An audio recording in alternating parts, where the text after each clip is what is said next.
Hi, welcome to our quick review. We're going to talk just a little bit about more developed countries and less developed countries. And the slides here were designed to accompany the textbook, The Cultural Landscape. So just again, some quick review. We talk about where do we find these more developed, less developed countries. Our more developed regions, North America and Europe, and then there's some other more developed countries that have a high HDI, Human Development Index. Okay, Russia, Japan, Australia, New Zealand. These are areas that are outside kind of what we tend to think of as that kind of central core in a lot of ways, but are very well developed, especially when we talk about that Human Development Index, which incorporates things like access to education, access to health care, proper nutrition, equal rights for women, things of that nature. Okay, our less developed regions tend to be Latin America and then also Southwest Asia, think the Middle East. Okay, is what we tend to call Southwest Asia, sorry. Southeast Asia and Central Asia. Okay, and Latin America has the highest Human Development Index amongst our lesser developed countries. And then Southwest, Southeast, and Central Asia all have similar Human Development Indexes, kind of somewhere around the middle. And those first two bullet points, those are really what we would call our newly industrializing countries, okay, our newly industrializing regions. And then the very lowest levels, South Asia and then Sub-Saharan Africa, these have low levels of development, both human development and, generally speaking, economic development. And so these are definitely what we would call LDCs. Okay, and again, these divisions are they're not quite arbitrary, but they're reasonably so. So just remember, it's easy, depending on exactly what you're looking at, for a country to move up or down in terms of that ranking. So just to take a look, we've got a global scale map here, right? And what we're looking at on the map is private expenditure as a percentage of total expenditure on healthcare. Okay, so private expenditure means that it's coming out of a person's pocket versus either the state's paying for it or there's some form of health insurance that's paying for it or things like that.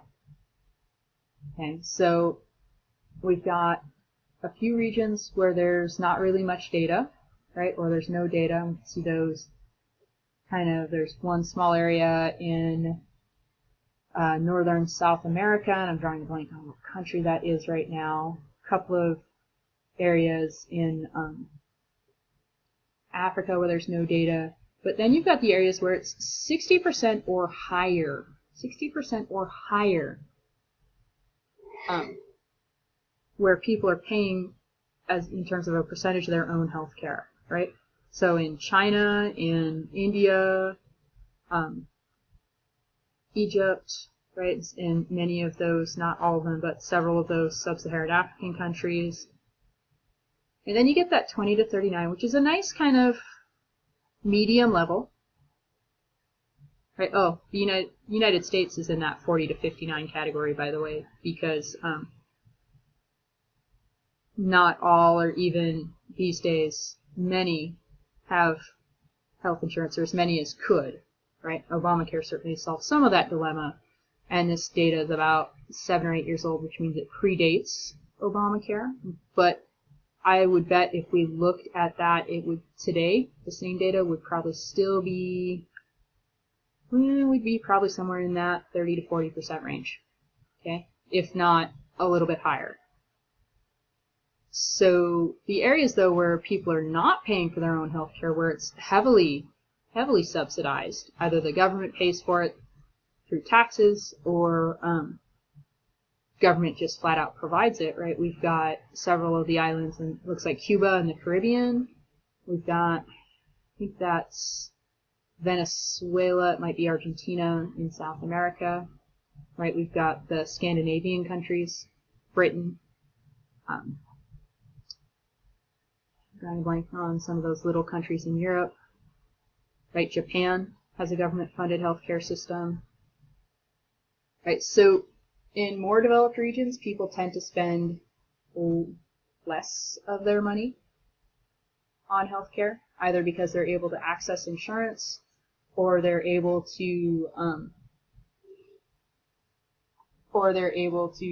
the government just simply flat out pays for it. And that's one of those things about development, is that government has more money to do stuff like that. The interesting thing with sub-Saharan Africa is that even though to a large degree people are spending less money than you would expect given their level of development, a lot of that money, so private expenditure, I'm going to guess is they were talking about money out of people's pockets, a lot of that money that's not coming out of individual pockets, what it's actually coming out of is the budget for non-governmental organizations. Right, and these are things like the Gates Foundation, for instance, going through and inoculating people against malaria or distributing nets and things like that. So it's interesting to see those patterns, but also note the exceptions to the patterns and stop and think a little bit about why that might be. Okay? Because it's not necessarily what you would think it to be. I mean, a lot of Africa pays about the same percentage, give or take, within the same quintile, which is a way of saying same fifth, as the United States. And so, but a fair chunk of that money to help pay for that comes from the United States or comes from Europe, those more developed countries. So, just to do a quick review and recap, our more developed regions tend to be Europe, North America, also some areas like Japan, Australia, New Zealand, right, that have oftentimes very close ties historically with Europe or North America.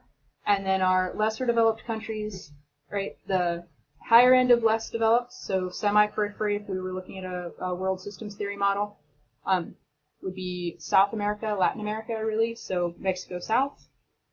And then also Southwest Asia, which is the Middle East, Southeast Asia, and Central Asia, kind of that mid-level development, some of them moving rapidly towards more developed. And then our very low level, South Asia and Sub-Saharan Africa. So just things to consider as you're looking at thinking about more developed, less developed regions of the world. If you have any questions, please feel free to follow up with me and I'd be delighted to answer them. And I'll see you the next time we hold class.